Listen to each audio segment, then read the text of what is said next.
كل العائلة اجتمعت في يوم ليس ككل الأيام، وتجلت الفرحة على محياهم وهم يتفقدون سكنهم الجديد، سكن لطالما انتظروه بفارغ الصبر.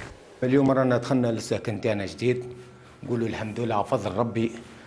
احنا رانا كنا تعبانين ياسر من الكرام، سفرينا عندنا مده وسنين، احنا من 2013 واحنا نستنوا فيها.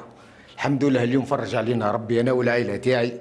تنوعت الصيغ وتوزعت على أحياء وبلديات سوق هراس حتى يعم الابتهاج قلوب العائلات المستفيدة.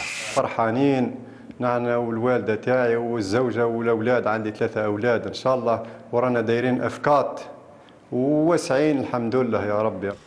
836 سكنا بكل الصيغ وزعت على مستحقيها وسط أجواء مليئة بالغبطة. من 2013 وانا كريم، والحمد لله على فضل الله استفدنا اليوم بسكن ترقوي مدعم. اعتبرها فرحة العمر باستفادتي بهذا القرار.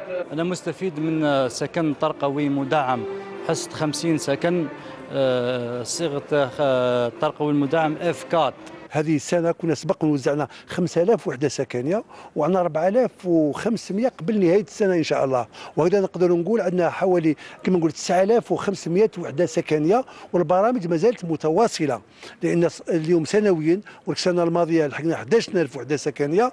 وهذا الصيغ من السكن نقول بكل صراحة ولاتنا ولاية سوق هراس أصبحت اليوم راهي عبارة عن ورشة في جميع بلديات الولاية، ونطمئن المواطنين بأن البرامج هذه ما زالت متواصلة إن شاء الله بتوزيعها في المناسبات القادمة إن شاء الله.